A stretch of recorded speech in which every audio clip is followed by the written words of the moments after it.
everybody, and welcome to Speaking of Sustainability, the show where we introduce you to the leaders and change agents making a difference in the sustainability space. I'm your host, Colleen Falicki.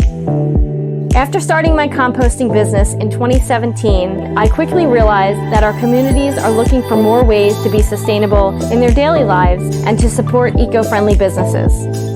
I'm so excited to introduce you to some sustainable superheroes as we all look to make our planet a better place for years to come.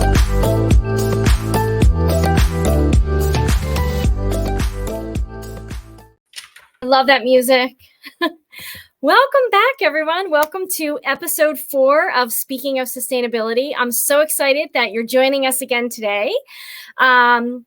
Thank you again for following, sharing, and liking our show. It means a lot. Share with the people in your life that you want to learn more about being sustainable. Speaking of that, you know that we always start the show with a little fact. And today's fact is a plastic bag is used for an average of 12 minutes, but will remain in the environment for 1,000 years before it decomposes. Wow. That's powerful. That's enough for me to say, you know what? No more plastic. No more plastic bags. I hope you'll consider alternatives to plastic bags after hearing about this and speak up in your community to make a change. So without further ado, I am super excited to introduce Erin McCool. She's here with me today. She is the founder of Cool Heron, LLC. Welcome, Erin. Hi, Colleen. How are you? Thanks for having me today. I'm great. Thank you for being with me today. I'm super excited to learn more about what you do and have you share your sustainability journey with our listeners and viewers. Sure. So, a little bit about Erin. She has been in the sustainability world for a while now, but she is in environmental education in our schools and our communities. And she's going to talk a little bit about what she does and how she works with schools in our communities. So, well, first, I guess just tell us a little bit about yourself and how you got started on your sustainability journey. Sure, absolutely. Well, I feel like I've always been on a sustainability journey, right? My entire career, I have spent working for environmentally focused organizations. I spent 14 years working at Philadelphia Zoo, and then I spent about 6 years working for an environmental education center here in Montgomery County as well. And so along that whole journey, I've had a lot of experience working both with communities on conservation-based programs where say, for example, Scouts are advocating for things like sustainable palm oil and saving the planet. And over the last couple of years, I've really developed deep partnerships with schools in the public school system and really recognized the need for high quality support for environmental and sustainability education in schools. And so that's really where Cool Heron is focused is how do we advance this work to build environmental literacy in students and also teachers and families, and it sort of spreads from there. Absolutely. I'm curious about the name as well, as far as where that came from, and is it's kind of a play on words from you used to work at the zoo, or how did that come about? It's so funny that you asked me that question. So I have a good friend who's helping me with marketing, and so she knows me really well. And we go out often and, check out the local creeks and waterways. And we always see herons. And I always comment sort of on the side, oh, that's my favorite bird, great blue heron. They're amazing. You see them very often in southeastern Pennsylvania along our waterways. They're pretty common, actually. And they're just this big, impressive bird. So I always love them. And so she helped me create the name, actually. So it's sort of a play on McCool, cool, and heron, which is the great blue heron. And so that came directly from her. She has her own climate communications organization called the hopesymbol.com. So a little shout out to Rhonda there with the hope symbol. So she helped me create that as well as the logo too, which is really nice. Great website. Yeah, it's catchy. Yeah. You remember it. Yes. Where did the vision for, having this business, Cool Heron, where did that Sure. come? Yeah. So, as a nonprofit leader working for different organizations, and also working to partner with schools, one thing that became really clear to me is that when you're running a complex organization, there are many challenges to partnering with another complex organization like a school system. And what we saw during COVID was those deficits that existed already were just really sort of exacerbated.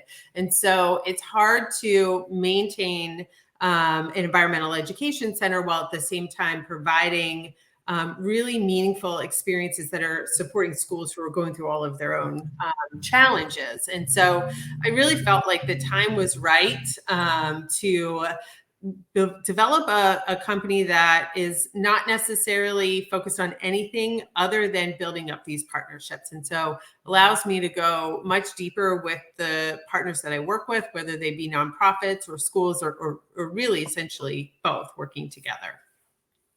Okay, so you do go into schools and you provide the education there, or how does that work? Do they go to an Sure. offsite location?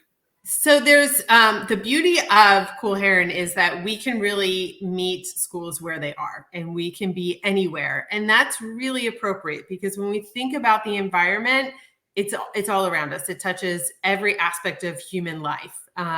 So if you are in a city or if you are in a suburb or a rural community, you are connected to the environment in some way and you're impacted by the environment in some way. And so the focus of Cool Heron is to work directly with school districts and teachers, as well as nonprofits and organizations that do environmental education to build experiences that are relevant to where you are. So if you're a school that's in a city, we're going to provide services like classroom programs. We can work with teachers to help them advance their own environmental literacy and instruction around sustainability. But then we can look at what parks are near you. What does your school ground look like? Where are the opportunities at your school to do environmental education? And so we've got a lot of flexibility in that respect. The other thing that is quite beautiful about Cool Heron is that we're small and so we can be flexible. And so it's really about changing education. I have a professional colleague who once said to me, I feel like education is going through a renaissance right now, right? Like we have an opportunity to really change our perspective and think differently about how we educate children. And when we do our education through the lens of the environment and sustainability, we can really help to build students up and prepare them to thrive in a world that has really complex challenges in the future. 100%. I love what you're doing, and it's so needed in our communities and our schools.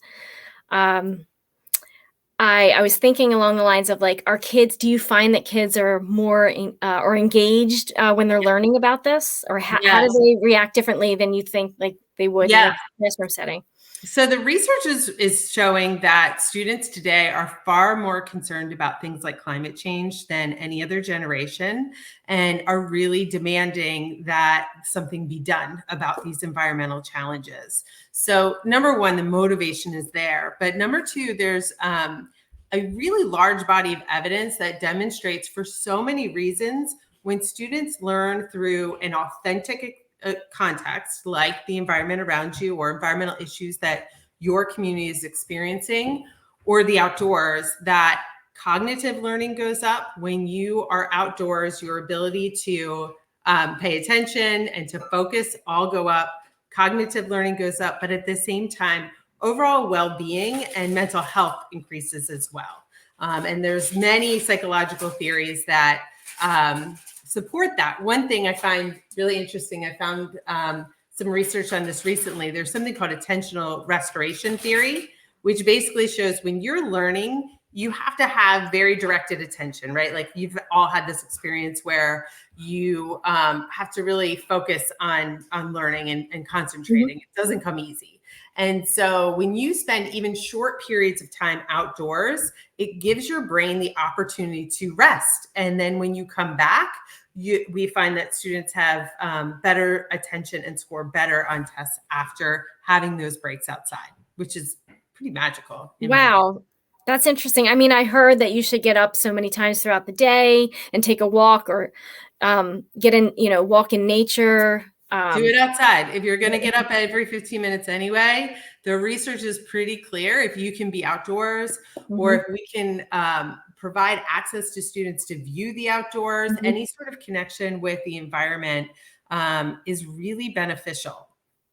That's so good to know. You're doing so much good out there, Erin.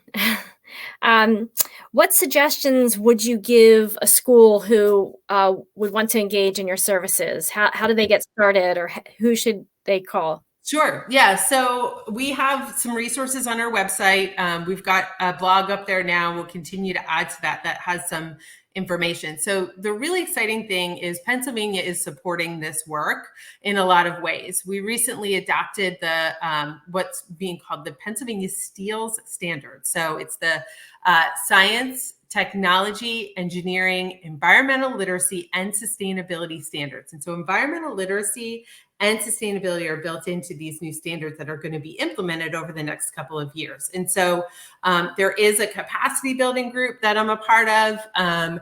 And one of the tools that we're looking at is something called a meaningful watershed education experience. That has been developed by NOAA, the National Oceanic and Atmospheric Administration. I've got like all of these big words here. And so this is a framework that allows students to really investigate authentic issues that are happening in their own community, to explore through data what is happening and explore solutions and then implement those solutions. And all of those things are really the recipe to building environmental literacy. And you're not alone, right? So there's the Department of Education that's supporting this. There are many environmental education organizations that are supporting this work. Cool Heron can support you by helping you identify your local center and helping to pull both organizations together to build an experience that looks probably a lot different than your traditional environmental education lesson or field trip. We're going to look at something that is sustained over a course of a semester or many semesters throughout your school district or throughout your school year. And we're also looking at experiences that they're not one-hit wonders, right? So we want to look across all of the instruction that's happening in your school and say, where do we pull in literacy and math? A big part of science is reading and writing, and that's something we don't think about when we think about science. So no, not at all.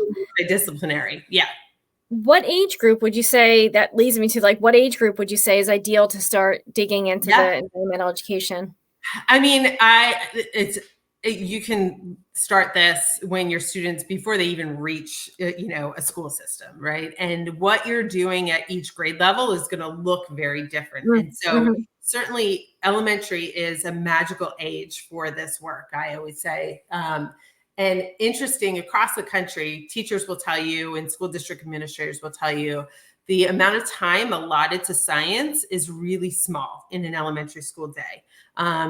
Over the last couple of decades, there has been a prioritization of math and reading, which is, of course, very important, but that has come at the expense of science and social studies education. And so science and social studies is really where I say, it becomes real, right? Like you can learn how to do math, you can learn how to read, but you need to learn how to read and write about something and something that you care about. And these are experiences, these are hands-on, mostly experiences that these kids have when they work with your program. Yeah. So having kids go outside and experience things and investigate is really crux of it. You can start in kindergarten and, you can sort of build from there. And there are experiences that you can do all the way up through middle and high school. This is fantastic. This makes my heart happy. Yes. Thank you so much for all these great answers, and I'm glad that you're sharing this with us. I just want to remind everyone to follow Cool Heron on social media, on Facebook, Instagram, and hop on their website because there's a way you can sign up for the newsletter. And just, contact her to find out how you can start building a sustainable education program at your school or organization. Highly recommend it. But before we get out of here, we're going to talk about the breakdown here. We're going to dive a little bit deeper, and I'm going to ask you, what would you say the power of teaching and learning in the outdoors has on the students and also the administrators, faculty, the folks that are participating along or teaching the students? So it's a good question. We touched on it a little bit earlier, but we know that when we spend time outside, we feel good. There is some research and some studies that show that job satisfaction goes up in teachers that use outdoor learning. And the power of being outdoors is that it really helps not only build your ability to learn how to investigate what's the world around you, but you also benefit from all of the things that being outside gives you. And that is improved physical fitness, mental well-being. We always talk about how great it feels to get outside in the fresh air. So it's a win-win. Awesome. Thanks for sharing that. And again, I just want to thank everyone for watching. You just watched episode 4. And please share, like, and continue to follow us on wherever you get your podcasts. Also YouTube. Thanks, Erin. Thanks so much for being here today. Thank you. Thank you for having me. Thank you for tuning in to another awesome episode of Speaking of Sustainability. Please follow and support our guests as we encourage you to continue doing your part to make a difference in our global community. And don't forget to rate, like, and share. See you next time.